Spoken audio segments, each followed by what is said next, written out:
the first night, well, it's night morning. We got up so early in the morning to get on the plane to go. And we were there with a sister who's going to like some countries that I don't even remember where. And it's when you get into that part of the world, there's a lot of just places and a lot of different people. And she was going to some place in like Moldova, I don't know. And so we had a mixture of people in our car, and it was interesting to talk. Everyone was so excited to go out and see these places that they'd only heard about. And I remember the plane ride is awful over there. I'm just going to put that honestly. It's like a 12-hour flight over the Atlantic Ocean, and that is painful. Mostly because you're so excited to get there, and so like waiting in a plane is terrible. Arriving in the mission field was cool because when we got there, there was the mission president, there was his wife, there was the driver, there were like 3, 4 members who had come just to meet us, the new missionaries that were so excited to see us. And of course, like president's assistants were there. It was really cool because they greeted us and they took care of us. Everyone helped us with our bags. I don't even think I carried my own bag to the car. Everyone was so nice. The members really love their missionaries. And that from the beginning, I could tell that they just loved the missionaries. And it was cold. I got there in February, and it was really cold. I remember like getting into the van and seeing my breath inside the van when we first got there, and I just thought, it's going to be cold the whole time like this. I'm gonna figure this out. So we drove around, and the city was so pretty, even though it was buried in snow and I didn't really get to see a whole lot of it. It was really cool. It was very European. The city of Lviv, where I actually, where we started out, it's just the coolest architecture. You get kind of dazzled by how everything's written in some crazy language you've never seen before. The letters don't make any sense. And they have a really nice chapel in Lviv that we ended up in, and the president brought us in. He did some training with us, and then we met our trainers. And my trainer was, I'd say twice my size, big guy, real big guy. He was a lineman for AF football. So we were both from Utah, and he's just the funniest guy.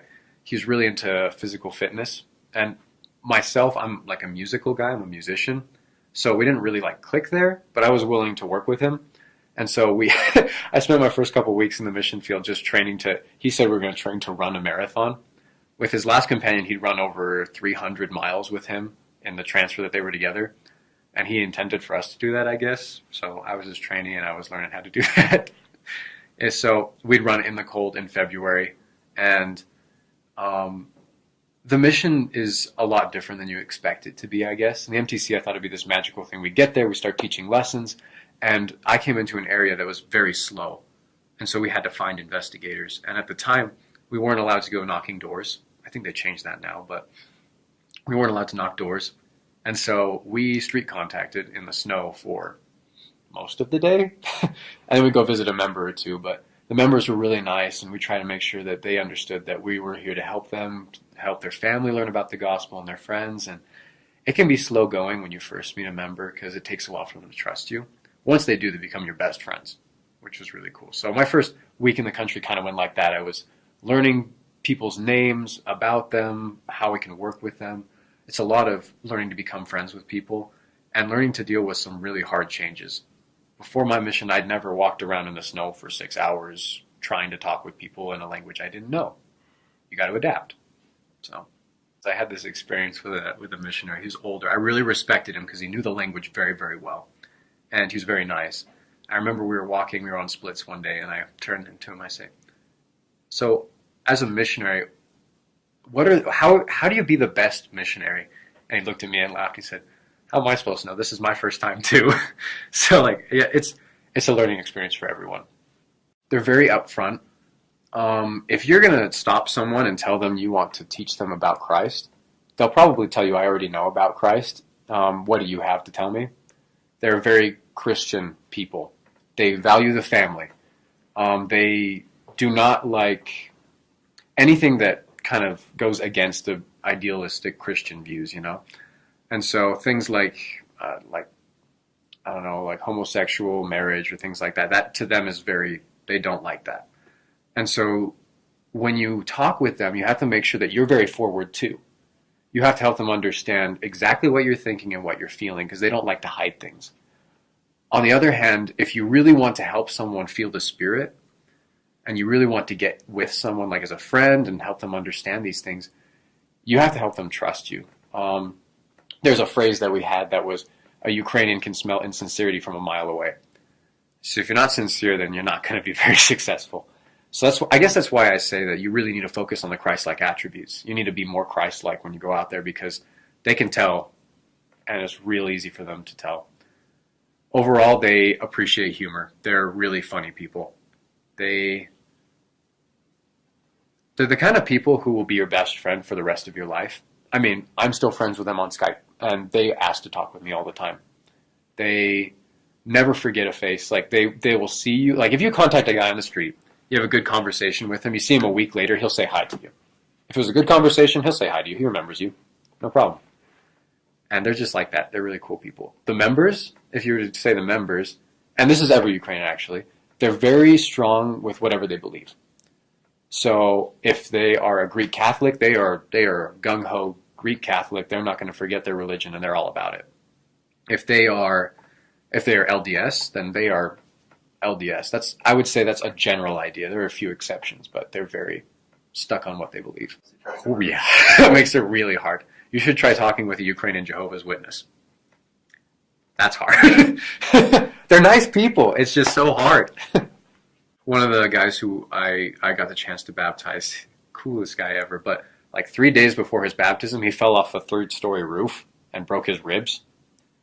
And so we lost track of him for a week. And he showed up at the church. His ribs were still broken because he can't afford to get them fixed or anything like that. But he said, I don't know what's going to happen to me, but I need to get baptized. I already figured out this is right. So whatever happens to me, I got to get baptized. And so we baptized him. And that was intense. He's still active to this day. I actually saw a picture of him they just organized a district actually in our mission, which is huge. And he was actually at the meeting where they organized the district. Saw a picture of him in a suit. He's just completely different. So cool. I mean, and so that's one big thing that when I was heading out on my mission, people told me you will never really see a whole lot of baptisms. That was totally wrong. That was terrible. I don't know why someone said that to me, but if you go to this mission, you will see baptisms. That's something that's for sure. People will get baptized. After that, I went to Chernivtsi. That is the furthest south you will get in the mission. And during the summer, it is hot. It is really hot down there. Most of the branch is actually young women. So good luck, I guess. That's where I actually was branch president for a little while. And the members are sweet. They're kind down there. They're nice. They want to help you out. There are a lot of old ladies that come, and you just fall in love with them. They're the sweetest old ladies ever. I remember we were walking down the street one day, and it was hot, and we were tired and exhausted. And I guess we looked the part because we looked over and we saw Sister Ulyansova, that's one of the members there. And she's kind of leaned back in her bench, and she kind of looks up to us and pats the bench so we can come sit down next to her while she asks us about our day and invites us over later to come see her and her, I think, nephew, grandson, someone, to talk to him about the gospel. Sweet people. So kind. So Chernivtsi, fabulously gorgeous city. So pretty. They call it Little Paris. So that's a really good place. I like Chernivtsi. After that, I went to a city called Ivano-Frankivsk. And most people call it Ivano. That's just the short way for it. It's on the southernmost part, almost. It's southerner-ish. That city has got also a lot of really fun members. It's a little bit bigger branch down there. You will have some of the coolest conversion stories from people down there. There's one member who, I hope you get to meet him. This is for those who are going there. He was converted because he's a rock star in England. And he found a Doctrine and Covenants. And when he read the book, he said, this is really, really good. I feel like this is God trying to talk to people. And so he found the church that had published the book. He found missionaries. And then he got a Book of Mormon and was baptized. Really weird story, really cool guy. You also meet the biggest man in Ukraine, basically, that I've ever met. And he is the biggest, nicest teddy bear. And his family is huge. It's just, the members, like I said, wherever you go are really endearing. Ivano is no exception to that. But the city there is really pretty. There's a lot of statues. There's a really gorgeous hotel there that they have these giant glowing fountains in front of it, and the nighttime they just light up the city. It's so pretty. I served there in the summer, so I got to see probably the best of it. So, And Ivano-Frankivsk actually has the most young missionaries that are from that branch sent out on missions right now. So that's pretty cool too. They'll be coming back actually in the next little bit. I served also in a place called Khmelnytsky.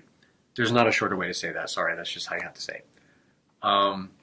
That is a city that if you think of your typical Soviet Union, that's basically what the city is. Most everything's made of concrete, and the buildings can be a little discouraging. And there's a lot of it used to be known as one of the harder areas of our mission until an elder went there and 4 people got baptized in one transfer. That's a big deal in Eastern Europe. And after that, the city just like lit up for missionaries. People were so excited to go there. And that was my last area. And the members are the strongest people you will meet. There's, I think, 3 people who go to the branch council every week and just so faithful. They clean the church. They invite people always to come to church. The branch president in Khmelnytsky, he's had 6, 7 baptisms in his family now. And he started off all by himself. And he's gone for years now just helping everyone try to figure it out. Very impressive. So if you go to Khmelnytsky, that's definitely, you have a membership powerhouse there and people who really need your support and help in getting things done. But that's a good place for work. I like that place. Almost all Ukrainian cities have a pretty similar layout. So when you're changed into areas, you can basically find out there are certain street names that will happen in every city, for sure. There will be a statue of Taras Shevchenko wherever you go. That's just a given. That's just how it goes. He's there because he's a really famous poet. But I guess I'll start off with my first area, which was Lutsk. Lutsk is found on the northern part of western Ukraine where I served. So it's one of the colder areas. It's really small and it's really peaceful and nice there. The members there are a riot. It's just a party all the time. They're so much fun. They're the wackiest people. They have the craziest personalities. And you'll never be bored in Lutsk, even though it's a small town. The problem is that the area there has moved slowly for the last little bit. There hasn't been a lot of work that's managed to get done, I guess. And so that's been hard. After I left the mission, though, I started hearing really good stories about it. People were starting to get baptized. I think there actually was a baptism 2 weeks ago there finally, and that's the first time in a year there's a baptism in that area. But the members are so endearing. Lutsk, I love Lutsk. And they have their own building there, which is a huge thing. Strong priesthood. So Lutsk is a good place to go. Geographically, it's right by a river bend, and there's a castle there. So on your P-Day, you want to go see the castle. And ask someone from your English class to take you, because they make really good tour guides to people who live in the city. After Ivano, I went to Lviv, and I served in Lviv. Lviv is an interesting city. It used to be 2 branches, and then they combined it into 1 branch. And a lot of people got offended, and a lot of things happened where the branch kind of generated a lot of inactivity. That was hard. But in the last year or 2, it started regenerating and coming back. There's a lot of impressive stuff happening in Lviv. That's the area where you have the most missionaries, because that's where the assistants will be. That's where you'll have 2 sister missionaries. In general, you have about 4 to 6 missionaries in a city. So usually in a bigger city, it'll be 2 elders and either 2 more elders or 4 sisters. That's kind of how it works out. So in Lviv, you have about 8 missionaries, which is pretty impressive. It's really nice. Everyone gets their own area to work in. And the city is huge. And it's got this amazing Polish architecture. The people on the streets are really friendly, which is pretty interesting for an Eastern European country. They are very friendly there. I'm trying to think of what else is really cool about it. Lviv is just, you have to go sightseeing on P-Day. You just have to spend a couple P-Days to actually get a full grasp of what's going on. And make sure to invite members with you when you go on P-Days, because they know all the coolest stuff. I know a couple of them who can get you free into like art museums. Some of them really like to go to the opera theater. So there's just so much stuff to do in Lviv. So that city is just wonderful. And it's got the biggest branch. The branch building's massive. And just a lot of really great members to work with. Rivne, it translates to the word flat, is what it means. But the city is anything but flat. There's hills all over the place, and it's known for having the best pizzeria in our mission. Really great pizza. It also has a McDonald's. There's a lot of great places to eat there.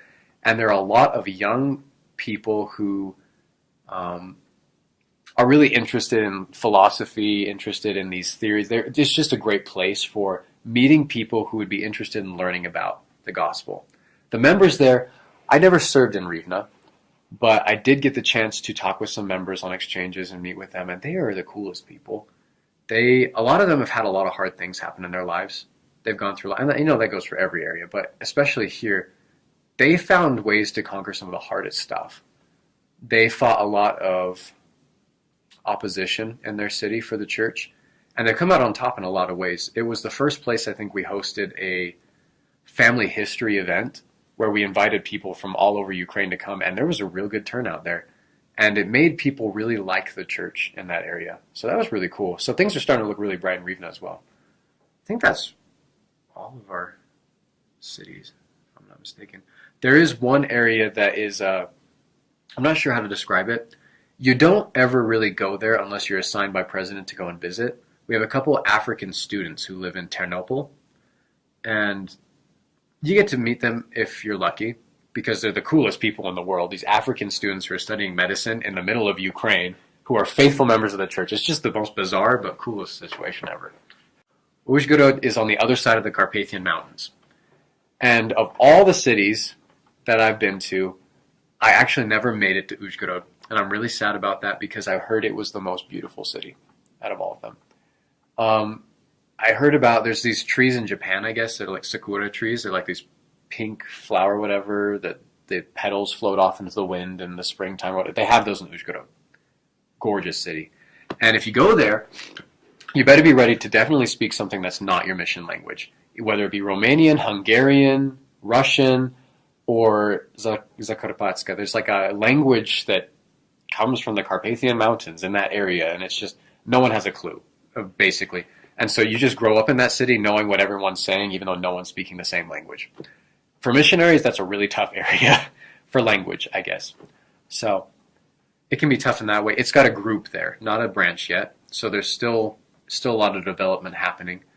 But it's got a lot of promise. And it's got a lot of really young people there who are in the church. So there's a lot of future potential for that area. It just needs to be nurtured and taken care of. If you go there, you'll definitely be a group leader, or you'll be in charge of playing the music, or something. You will have a church calling. And that generally falls for every area. When you go to an area, you will have a church calling. That's kind of how that works out. Kind of a crazy story, I guess. It's a little spiritual too, which is, I guess, what's important. And yeah, it doesn't happen to everyone. Very rarely on our mission did we have these kind of confrontations. But I was walking down the street, and my little trainee is standing next to me, and he doesn't know a whole lot. He's not a very big guy, and this very large, drunk man comes out and is speaking Russian to us, which is not the language I'm taught in the MTC, so I don't know everything he's saying. My little Ukrainian friend knows what he's saying, and he's backing away. So I guess I didn't quite get the memo fast enough on that one, and this guy came up and put his arm under mine and grabbed me behind the head and put me right here. And he whispered something into my ear, and at that moment I thought, okay, I'm pretty sure this guy's going to hurt me, or something bad's about to happen. I'm not quite sure what I'm going to do here.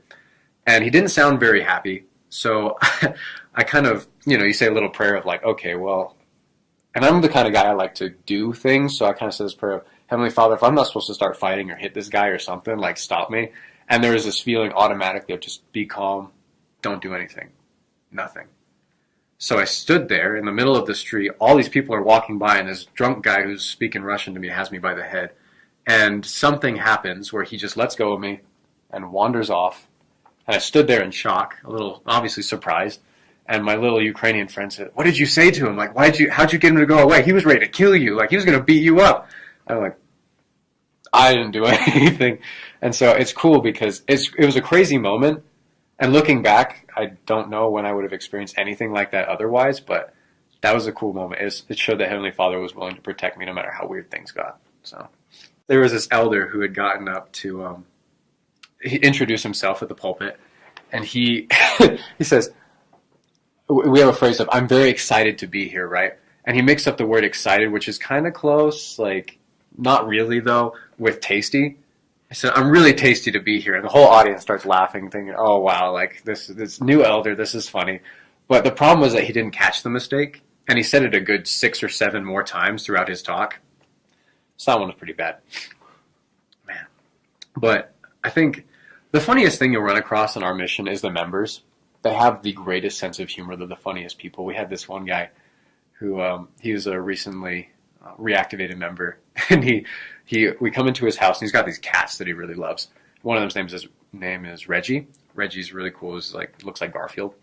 And when he'd feed his cat, we would look over and see that he had this like $100 bill under his food dish. And if you know anything about Ukrainians, like money is really big. American money is like 8 times worth their money. So $100 bill is a big deal.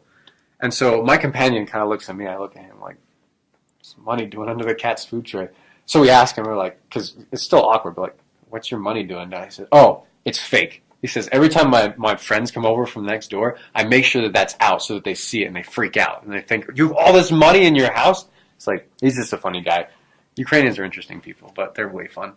One other thing that's funny about language is there's the word for full, which is povno, and then there's like vaha, which means weight, and like vazhenya can also be used as weight too. But if you put the words together, povno vazhenya, it means authority. And so we were sitting there one day in priesthood, and the bishop stands up, branch president stands up, and he says, we need all of you to show up and make sure that all of you are here at 15 minutes before sacrament meeting. And my companion and I are like, oh wow, like, this is pretty serious stuff. And one of the members reaches up and is like, that's because you got all the povno vazhenya. He grabs his stomach and kind of rubs it because it's like the full weight, but also the authority. So, they're funny people. I love Ukrainian food so much. I can't even tell you how much I love Ukrainian food.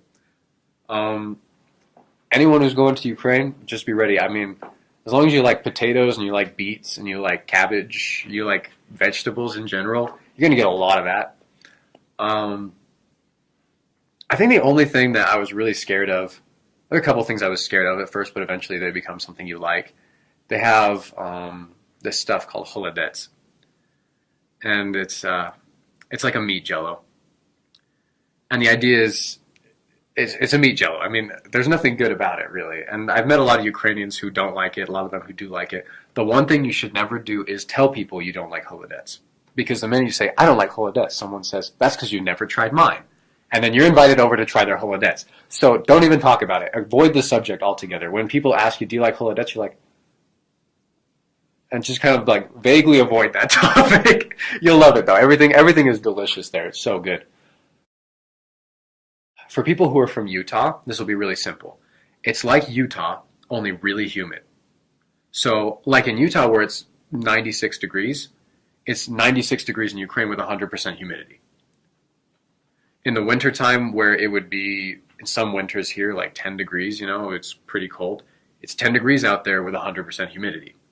So it's just extreme on either end.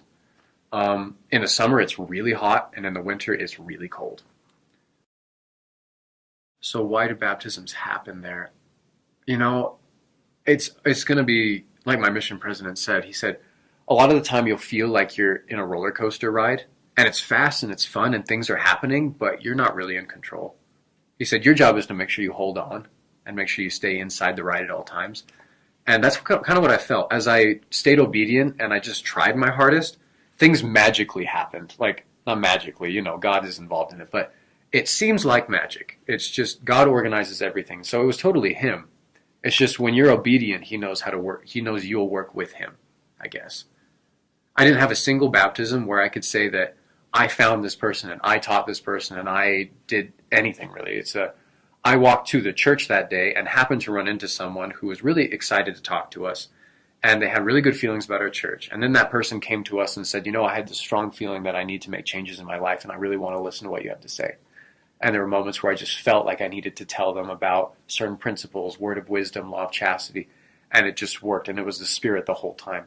It was never my own thought saying, it was never me saying, this is logically what needs to happen. It was always a feeling and it just worked. So I feel like I did nothing to make that happen except for that I was obedient. I guess the biggest thing I'd have to say is that before my mission, I always thought that I can do all of these things because God will help me, I can do all of these things. And I think that's not necessarily wrong, but I learned on my mission that God is going to help me do incredible things, and it's because he's God and because he loves me, and that's not necessarily the things that I plan to happen, because I don't know best. I think that was what happened, is I learned to trust that God knows best. And you have to learn that, because otherwise you get really, really tired of trying to do things your way and them not working out exactly right. And you miss the big picture of all the things that are happening right, because God's plan is working out, which it always will, despite you sometimes, So I guess that's what happened with that. And now, coming back from your mission, you start to wonder, well, is it going to work the same way? Is everything going to work out right? Because I guess I'm not a missionary anymore, but people tend to forget that, you still have the right to the Holy Ghost. You still have the right to his companionship and the promptings. And we forget, we get caught up in the, I can do this and I need to do this and this is about me. And we forget that this is God's plan and he knows where everyone can be helped out and he knows what needs to happen. And so my testimony, I guess, grew in trusting God. There's a member in Lutsk, my first city, where there was a member who had been taking care of his wife for a good somewhere between 5 and 7 years that he had been with her, and she had been deathly ill. She could not leave her bed. And so he didn't leave the house for more than 30 minutes to go to the grocery store to get her something. This is over the course of 7 years, so you can imagine that's pretty rough. And we'd always try to stop by, and he never had time because, his wife is sick and he's not feeling too well or something else is going on. And I just remember always kind of praying, hoping that we'd get a chance to talk with him more because we'd heard really good things about him. And so one day, after we'd finished talking with our families on Skype, this was Mother's Day, I think, we were walking down the road, and my companion, who's one of those, surefire, I'm going to talk to everything that moves and breathes about the gospel, and I love that about him. He was really good. I wasn't as good about that, but he was real good about it. We were walking down the street, and he missed like 6, 7 people walking by them. Maybe not that many, but he missed people walking by, and it was odd for him. And I turned to him, Elder, you okay? He's like, yeah, everything's fine. I don't feel it, Something's missing. Okay. So we kept walking, and he finally walks off the road to talk to this random old lady with her dog just somewhere over there. And I thought, okay, well, whatever the Spirit's leading him to do, I'm sure this is great. I'm sure this will work out. Walks to the lady, and then asks her for directions to get back to our house. And so at this point, I'm confused because we know very well how to get back to our house. And she points to some random road that we actually never take back home. At that point, you can't really walk the opposite way. That's strange because she just barely told you where to go, So we decide to follow this random road. And as we're going up this road, I'm looking at him, he's looking at me, we're confused.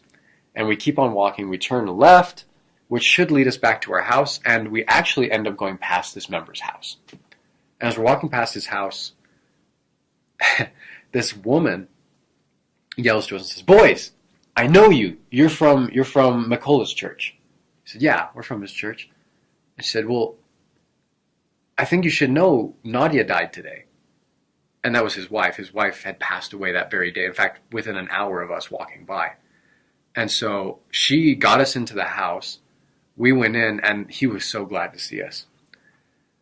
And so we sat there and we talked with him for a little while, and a couple of other women showed up who I think were her friends or family, I'm not quite sure. They showed up, and then we started to sing hymns, and then we taught about the plan of salvation, and it was just the strongest spirit, because these people had never heard about this. They'd never thought about that. For them, this was a really, really sad thing that had happened. And McCullough understood it, and he was in a better place, but these... in a better state of mind, I should say. And his friends were very excited to hear about this. We left them with the pamphlets. We told them if they want to learn more, they should let us know. We'll be back for the funeral. They'd asked us to be the pallbearers of the funeral. And so, but as we're walking by, I just remember having this distinct feeling of you were in the right place at the right time for the right reasons to help that man and to help those people. And that was incredible because, like I said, it's like a roller coaster ride. You end up in the place you need to be, and it's just because you're doing what you need to do. For missionaries going to the Lviv Ukraine mission, the most important thing for you to remember is that Christ-like love is essential in everything you do.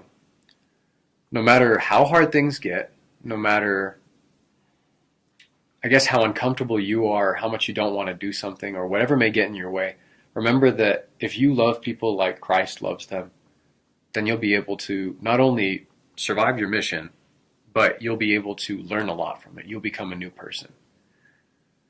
Make sure that you do the things that God wants you to do, and be looking for his promptings, be looking for the things he wants from you. And for sure, you'll definitely find those things that he's prepared for you to do. Find those people. He'll make sure that you're there for that member who needs you. You are a very special person. Not a lot of people get called to the Lviv Ukraine mission. So there's something that you need to do there, and God's going to make sure you do it if you'll listen. For missionaries in general, if you're going out into the field, make sure that you are ready to be obedient. Always be obedient, because God can do anything with you as long as you're obedient. The only thing that will stop you from accomplishing great things is you getting in the way of them. So make sure that you strive your very best to be obedient to the things your mission president asks you, to the things that are in the White Handbook, and to those things that you honestly feel are right. Follow the Holy Spirit. There's a certain principle in the gospel that even though at times you may know that there's a rule, there's a thing that is hard line, you cannot do this, there will be moments where you realize that you need to do something because it feels right and it is right and it's what Christ would do. Be obedient and do what Christ would do, and you will be a successful missionary.